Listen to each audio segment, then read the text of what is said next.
Hello and welcome. On behalf of CME Outfitters, I'd like to thank you for joining us for episode 1 in this 3-part CMEO cast series titled From Bench to Bedside, Applying Clinical Updates to Treatment Planning for Patients with Narcolepsy.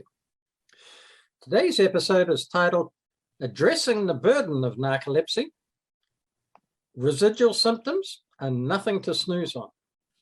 This podcast series is supported by an educational grant from Harmony Biosciences. I am Michael Thorpe, Professor of Neurology at the Albert Einstein College of Medicine and Director of the Sleep-Wake Disorder Center in the Department of Neurology at the Montefiore Medical Center in Bronx, New York. I'm joined today by my friend and esteemed colleague, Helene Emsler, Director at the Center for Sleep and Wake Disorders and Clinical Professor of Neurology at the George Washington University in Washington, D.C. Welcome, Helene. Thank you so much, Michael. Happy to be here. Great. To frame the discussion today, let me review our first learning objective. Our goal is that after the CMEO cast episode, you'll be able to assess the clinical, quality of life, and functional burden of excessive daytime sleepiness and cataplexy in patients with narcolepsy. Helene, let's start by discussing with our audience a little bit about narcolepsy and some of the key features of narcolepsy. Could you tell them about that? Narcolepsy is a lifelong chronic disorder with the prevalence of between 25 and 50 per 100,000, but it's characterized by a pentad of symptoms. All patients with narcolepsy have excessive daytime sleepiness. There also is cataplexy in our type 1 narcoleptics, sleep paralysis, hypnagogic hallucinations, and disrupted nocturnal sleep. We think of narcolepsy clinical manifestations as due in part to state instability with difficulty maintaining alertness during the day, with periods of sleep intruding into alertness, and difficulty maintaining sleep at night as well.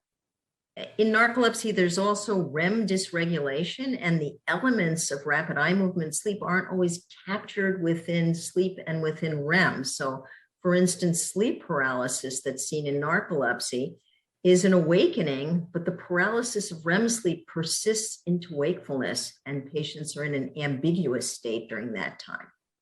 From a pathological perspective, we think of narcolepsy, particularly type 1 narcolepsy, as due to a loss of the orexin-containing neurons in the lateral hypothalamus. Right. Now, most people tend to think about narcolepsy as being excessive daytime sleepiness and cataplexy, but there's much more to it than that, isn't there? These patients have factors that really affect the quality of their life. Can you tell us a little bit about how some of these factors affect the patient with narcolepsy? No, if you interview a patient with narcolepsy, and there's a recent no narcolepsy survey that talked to 200 patients with narcolepsy, and there's some striking numbers that come from these kinds of discussions with patients with narcolepsy. 68% of these patients say they never feel normal. 80% are struggling on a day-to-day basis because of their symptoms of narcolepsy. And 40% have had job challenges or job loss as a consequence, or failed classes. And I often have patients who tell me, sometimes patients will actually burst into tears when you tell them that they have narcolepsy. You think they might be relieved that they have a diagnosis and a methodology to treat it, but their experience of not being able to do things has so jaded how they've gone through life. They may not have applied to medical school because they thought they were too sleepy. So the overall impact on who they become, what jobs they can do, how they can keep their jobs, very, very significantly affected. Yeah. So not only do we hear from patients about their problems, but also we've done a number of studies where there have been some assessments of quality of life, psychosocial and work functioning. What have we learned from those types of studies, Helene? You know, it's quite interesting. From a cognitive perspective, I think we somewhat innocently think that if we give someone a stimulant or a wake promoting agent, they're going to be awake and on board. But they still complain about significant brain fog, have difficulty with critical thinking, memory problems, trouble with focus, attention, and concentration.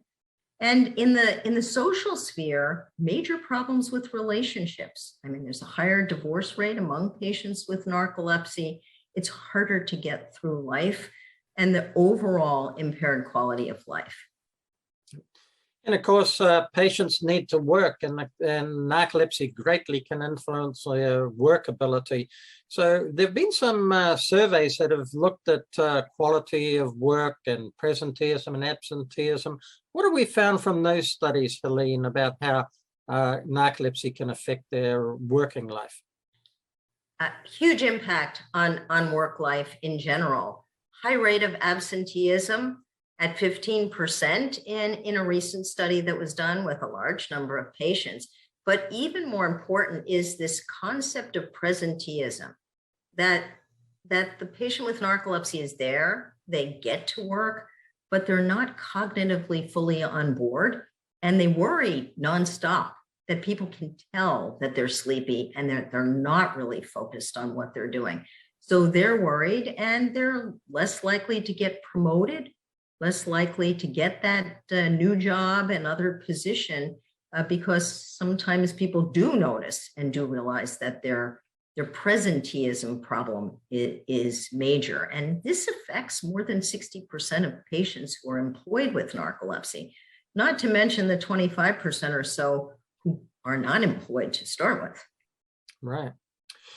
Now, we've looked at some measures of health-related quality of life in the past. In fact, over 20 years ago, patients with narcolepsy were assessed and were compared with some patients with other medical disorders.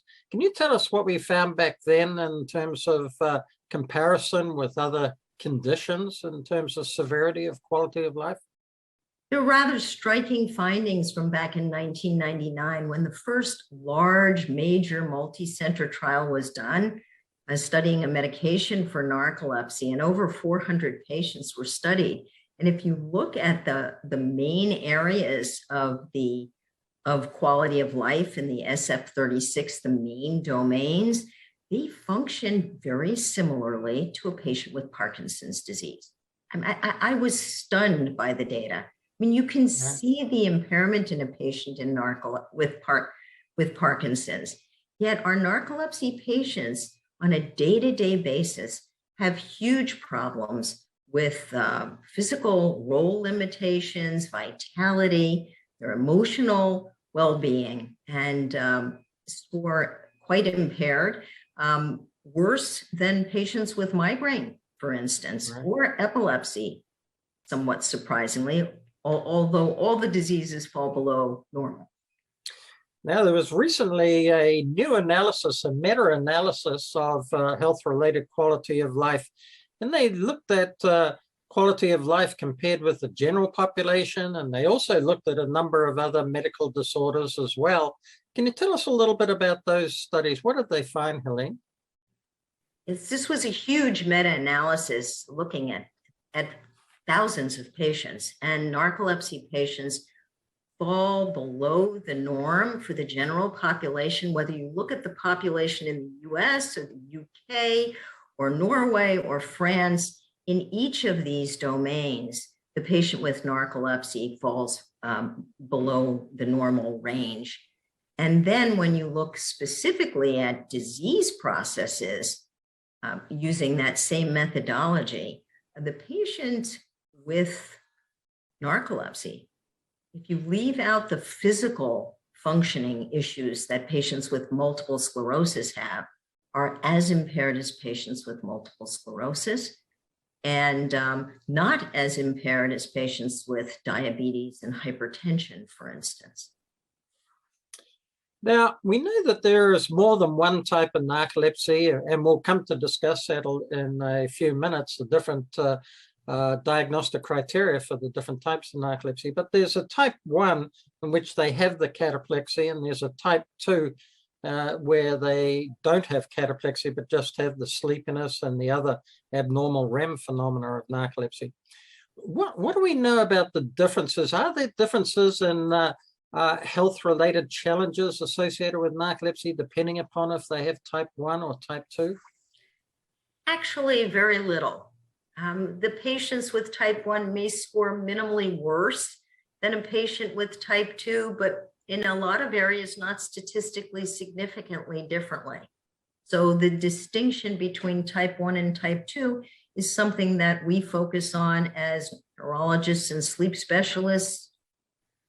Yet for the patient, a patient with type 2 narcolepsy may be just as sleepy, may have just as much risk of depression, anxiety, fatigue, and just as abnormal Epworth sleepiness scores.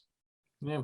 So no matter what type of narcolepsy you've got, you have significant problems in terms of quality of life.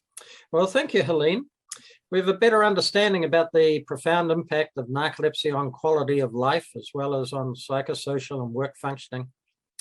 Now let's look at some of the strategies that we can use to try to enhance our early detection of narcolepsy, in which case we can then move on to treat these patients more effectively and reduce this burden associated with quality of life. Okay, so let's begin by addressing some of the main diagnostic challenges of narcolepsy. Can you tell us a little bit about that, Helene? Sleepiness is pretty much a pervasive symptom. Everyone with narcolepsy has sleepiness, but sleepiness occurs in the general population. You know, we work too much, we don't always get enough sleep, and having the clinical acumen to pull out the patient who's presenting with narcolepsy versus not getting enough sleep at night, going to bed too late, and having circadian malalignment can actually be challenging. It's time consuming, and narcolepsy patients suffer for this. Interestingly enough, 82% of patients with narcolepsy actually are not diagnosed for a full year after they present to the healthcare system, and over a third, it's 10 years. Now, if you drop back to 1999, it was 15 years between the presentation of a patient with narcolepsy and the actual diagnosis. So we're getting better, but slowly. And it takes a good, thorough look at the patient's pattern of sleep. Are they getting enough sleep at night? You have to listen to the patient. I mean, I've had patients present on their questionnaire stating that they're coming in because they have insomnia. So we do have fragmentation of sleep at night, but also we have this general idea when in the morning is that something's wrong with your sleep and that you might have insomnia. And treating those patients with a medication or with cognitive behavioral therapy isn't going to get you anywhere. We also have this huge overlap with depression. So a lot of patients with narcolepsy are depressed, but it's not uncommon for me to have someone referred after the psychiatrist has tried 2 or 3 drugs trying to treat a depression that really isn't the principal problem.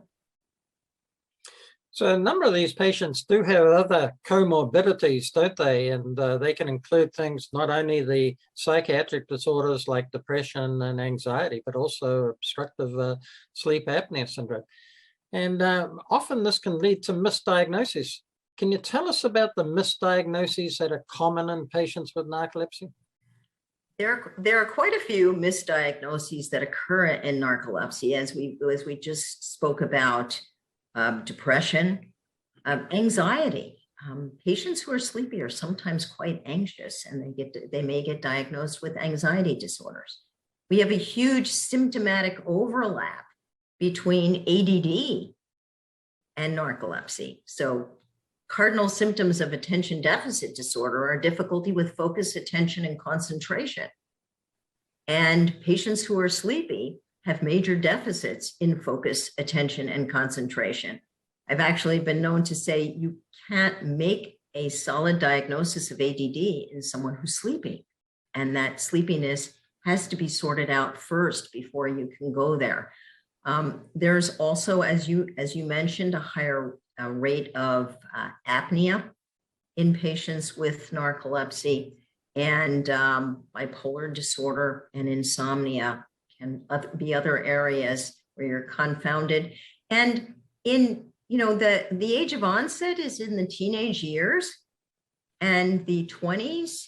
Okay, so Helene, you mentioned a little earlier that there's a delay in diagnosis for patients with narcolepsy. So how does the clinician recognize if somebody has narcolepsy? What are the symptoms that are bringing them in to see that physician for that first consultation that should raise a suspicion that these patients actually do have narcolepsy? Well, again, we have this pervasive symptom of excessive daytime sleepiness in the population and difficulty with focus, attention, and concentration, problems with schoolwork. But when we get into more specifics, looking for hypnagogic hallucinations, for very vivid, what I call heroic dreaming, lots of dream recall spilling into the daytime. Some of my patients with narcolepsy, when they get up in the morning, have to stop and focus to make sure that what they're thinking about is something that happened in a dream versus is going on in their lives. So very vivid dreaming, very frequent episodes of sleep paralysis and long episodes of sleep paralysis should raise a red flag, and episodes of cataplexy. And often you really have to question a patient with cataplexy. Cataplexy is the abrupt loss of muscle resistance triggered by emotion, but it can be quite subtle. And patients who have it often learn to clamp their emotional range so they don't take a good belly laugh when something's really funny. And so they don't feel the weakness. And you have to have them think about it. And sometimes they'll come back to the next visit and say, no, you were talking about quivering in my face. And I noticed that when I was startled, that I had that feeling. And I didn't even think that could be cataplexy. So helping them think out of the box. The other thing that I think is quite important, particularly with this age of onset in the teens and 20s, where we often see not just social jet lag, but actual delayed sleep phase syndromes, those patients with circadian malalignment can be profoundly sleepy. And making sure that you have your patient keep a sleep log to track the sleep pattern can help you sort out how this patient is different from someone who's just sleep deprived. So you mentioned a sleep log. What can the clinician do when a patient presents to them with symptoms compatible with narcolepsy? What are some of the key tools that they should use to try to find out, does this patient indeed have narcolepsy? Well, as I've said, I'm a big fan of a very detailed history. So really digging into that history, finding out if there's family history of sleepiness. There may not be another person in the family who has blatant narcolepsy, but there may be other vivid dreamers. There may be others with sleep paralysis. Getting that good history is a first step, making sure that they're circadian aligned to whatever schedule they're on, that they're consistent with it so that you will be able to evaluate them. Then in the office, you can do an Epworth sleepiness scale, which is an 8-point scale, asking the patient how likely they are to doze off during key activities. This is subjective, but a validated measure of sleepiness. And patients with narcolepsy will score on average out there at 16, 17, or 18 on the Epworth, with 10 at the upper limit of normal. And then when you suspect that you do have a patient with narcolepsy, then you're going to arrange for them to have a night in the sleep laboratory to determine if obstructive sleep apnea is present or other nocturnal sleep disturbances, to look at the pattern of REM sleep at night. And then after the patient slept in the lab overnight, and we've looked at the quantity and quality of nighttime sleep, the timing of REM at night, we do a daytime multiple sleep latency test.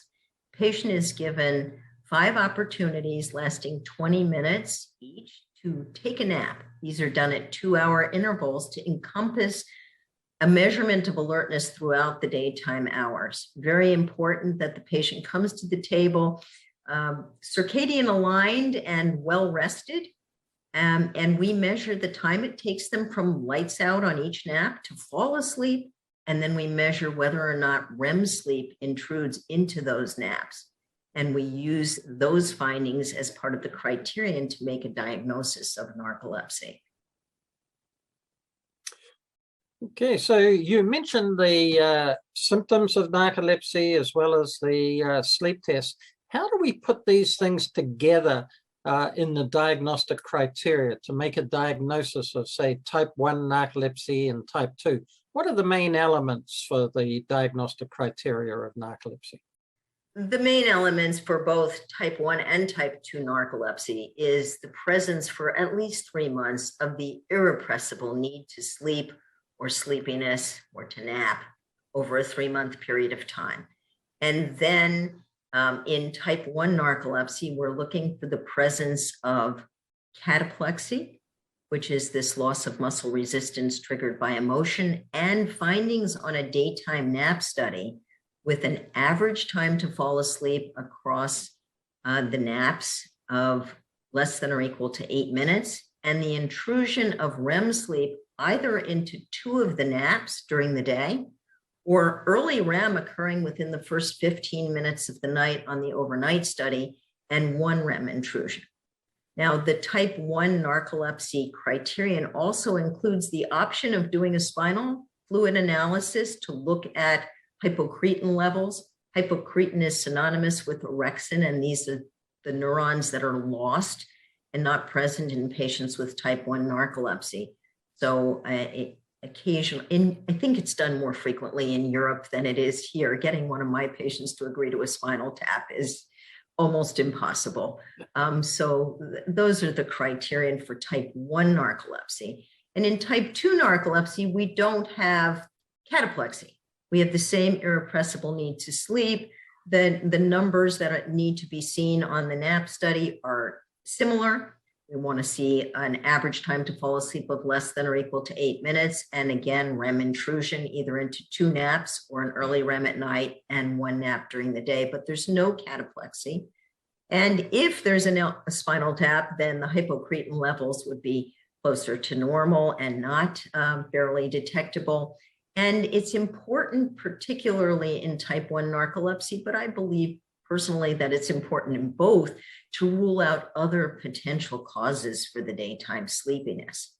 Are they circadian malaligned? Is there a delayed sleep phase syndrome? Are they on medications that could be causing the sleepiness? Looking at the whole picture.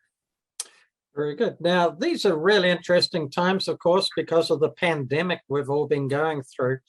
And COVID can affect patients with narcolepsy as well as everybody else. So what do we know from some of the information that's come out about how COVID affects patients with narcolepsy? Well, there's a recent study that was done actually in Brazil. So some aspects of it may not be totally transplantable to our population, but they did actually detail the significant impact of COVID on our patients with narcolepsy.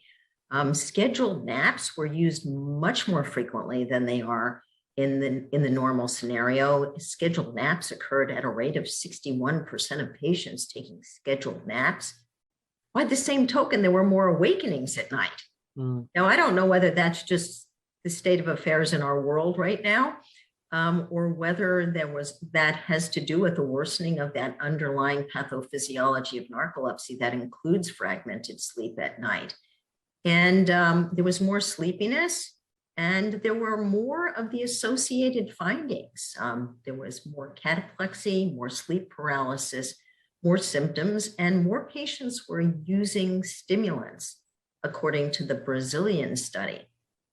Interestingly, in my practice, I've found patients, because they were able to take time naps while they were quarantined, sometimes using actually less medication rather than more medication. So it's very interesting, but huge impact. And I think that the patients, they showed in this Brazilian study that the narcolepsy patients were severely impacted in terms of job loss. Unfortunately, we're coming to the end of the time we have available for this program, but do you have any concluding remarks that you'd like to make for our audience? Well, I think it's just important to draw attention to the global impact that narcolepsy has on our patients' lives, and to help them with this, not just to prescribe drugs for the sleepiness and to manage the cataplexy, but to ask about it. Provide them with supporting letters. If they're looking at job options, give them some guidance about what they choose to do. Having some flexibility so that you can work home 2 days a week is important. So exploring those psychosocial problems and not leaving them off the table, I think, is the real message in today's discussion. Well, Helene, thank you very much for giving us a great overview on the burden of narcolepsy, and also telling us about the need for accurate diagnosis so that we can initiate effective treatment for these patients. So let's summarize our SMART goals. These are specific, measurable, attainable, relevant, and timely. That is, we hope that our audience will take away from this presentation and apply to their practice some features, such as recognizing the factors causing misdiagnosis of narcolepsy and the delay in diagnosis of narcolepsy, how they can use the ICSD-3 diagnostic criteria to accurately diagnose narcolepsy, not only type 1, but also type 2 narcolepsy. And really, they need to understand the importance of routinely asking their patients about burden of narcolepsy. We need to understand how it affects their quality of life, their work, their psychosocial functioning. This is also very important when it comes to treatment of narcolepsy. Thank you for joining us today for episode 1 of our 3-part CMEO cast series. Helene, thank you again for joining me today. Thank you, Dr. Thorpe. And I'd like to thank you, our audience, for joining us. Be safe, take care of yourselves, in which case you can then provide the best care for your patients. Thank you.